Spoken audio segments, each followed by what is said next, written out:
Hi there. Today we're going to be going over a tier list for the Gates of Hell USSR standard vehicles. We're going to start with the KV-1. I think the KV-1 is going to be tier.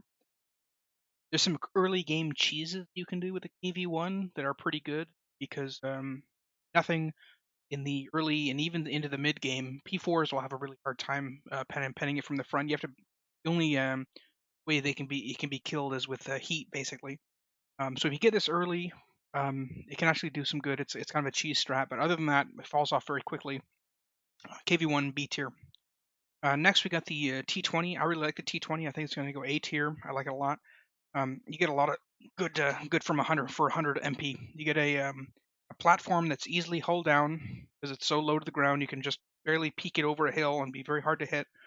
You've got tracks, so you can go over trenches. You can run over enemy emplacements. It's got the power to tow two heavy things, two heavy things that has a two stat, so that's very handy. For 100 MP, it's a great little fire support platform. It's basically going to have to be compared to the BA TAC 6, which I don't like very much. I think it's low C. If you compare them, I would probably pay 135 for the T20 and then 100 for this guy. The reason being is that this pokes up so high, it's hard to get it in a good hold down position. I don't like having the tires just because you can't run over trees, you can't run over trenches. Where it can go is a lot more limited. And 35 MP in the early game is kind of a more more than substantial amount. You have to factor that in. So I don't really like this thing. I like the T20 a lot more. I think it's much better. BA TAC 10, this thing is going to basically be going up against the T70 for its price point. And because the T70 is so much better, I think this is one of those ones where it doesn't really have a good use case. It's even though it has wheels, it's pretty slow, and you're losing so much armor that I don't think it's. I think the T70, which it's competing against, which I think is A tier, maybe high B actually. No, I think it's more high B, low A, but very good tank. The 70 for the super early first purchase, very cheap for what you get, and able to deal with a lot of German light vehicles. Have an 80% win against German scout vehicles that are using APCR. That's a really good win rate, and a good little infantry support platform too, just to kill infantry. But it's a solid high B, low A. I think is a good play for it. Next, we're going to go with the IS-2. I think the IS-2 is S tier. I think you have about a 65% win rate against King Tigers with the IS-2. I think the IS-2 is really, really good. High skill cap because of the long reload, can really hamper it if you're not being careful. And do be aware that the driver hatch here is a big weak point, so make sure to pay special attention to keep the lower part of the tank in as much cover as possible and hold down if possible. Just with a hill, put a hill in front of you, or maybe some sandbags, or if there's some kind of stone wall or something. Just try to hide this spot, and then it's just a good killing platform. Very expensive. You have to be careful with it. Losing this in a stupid way could cost you the game, so it's not something you can fuck around with because one of the most expensive tanks in the game. It earns its price. It's S tier. Very, very good. Next, we got the SU-85. There's a deep dive done on the Discord. It's competing directly with the T-34-85.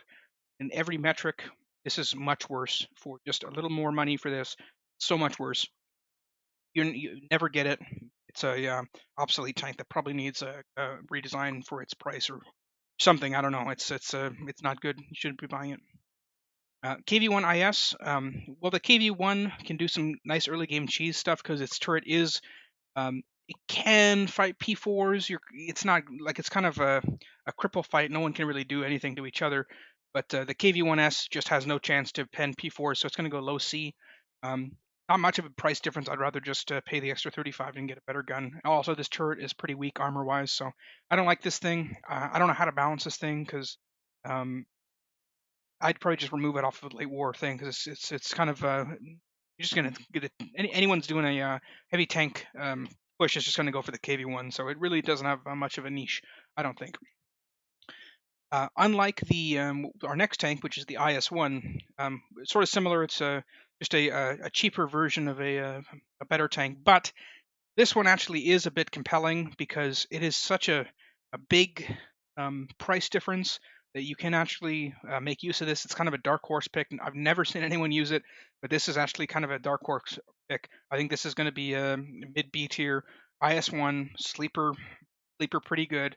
Um, Able to deal with tigers and panthers, and you have maybe 35% chance to beat like super heavies. So pretty good.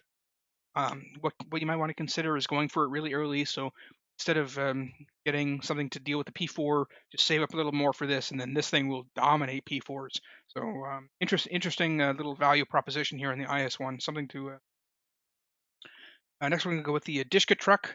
I found myself buying this and I always regret it. If this had some shielding here on the gun, it'd be a lot better. It's just so easily counterable by just an MG42, like just an infantryman with an MG42 can just kill this guy in the back there. So I don't really think it's worth it. It does have some niche uses if you're got a lot of money and then you have like a field gun that you kind of want some extra 360 coverage. It can tow, so it can sort of be a defense platform to support maybe an AT gun or something like that. But overall, I don't like this thing. I gotta stop buying it. It's just a fairly bad unit. I think. I don't think it's really worth. Especially because you have to compare it to the gas, which is just a bit more, and it provides so much more utility. I think the gas is super great to vehicle, shielded. Make sure to fight backwards, so make sure that the back of the vehicle is facing the enemy. That way, the guy in the cab can't be shot, and the engine can't be shot out. Super important tip there. And then you can also accelerate away really quick. Make sure it's in a elevated position too. That way the autocannon explosion splashes instead of having to make direct contact. Overall, gas is great.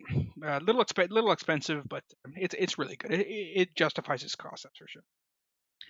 Next, we got the T-34 early. Don't really like this thing. It's in a the issue is that it comes out too late to deal with light vehicles, and then too late to deal with enemy medium P4 kind of Panzer IV vehicle. So it's kind of in this weird slot where it doesn't really have a job to do. Um, so for that reason, I think it's low C as well. Um, it is cheap, but if you fight a Panzer IV with this, you'll probably have a 20% win rate. And then even with how more expensive the Panzer IVs are, I don't think it justifies its cost. It has a good place in the meta right now. So this early T-34, I don't think is. Next, we got the SU-122. I think this thing's awesome. Super high skill cap because you've got to find good terrain to make use of its heat shell. Its heat shell has a nice arc to it, and you can arc over cover. Super annoying to deal with. I hate having to fight these things if they're piloted well. There's a couple downsides. They don't have very many heat shells, so that can be an issue. They're kind of an ammo hog. But even then, the high explosive shell can do some damage. And these heat shells, they can go against King Tigers. These heat shells are very effective. Super good tank, very zippy too. It's a good platform for how cheap it is. This is a really good unit. I compare it a lot to the SU TAC 152, which I'm going to rank now. I don't really love the SU TAC 152. I'm going to put it in high C. I always compare these, and then I get so much more value out of this compared to this. This thing's reload. It's such a gamble, because if you don't get a killing blow or if you don't engine or track your target, and your reverse is so slow, he's going to be done the stun phase and then move forward enough to shoot you a lot of times. And this thing doesn't have great frontal armor. It's so expensive. I'm sure a few people are not going to like that, but I don't like this thing. I don't think it's worth it. I think there's way better tanks in the roster. So for that reason, I think it's a C tier. Yeah.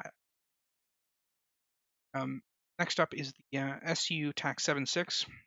This thing suffers a lot of the same problems that the E34 does, where it's too late to deal with light vehicles, but then also too crappy to deal with Panzer IVs. So it's just in this kind of area in the flow of the game where it doesn't really have any targets that it's good against.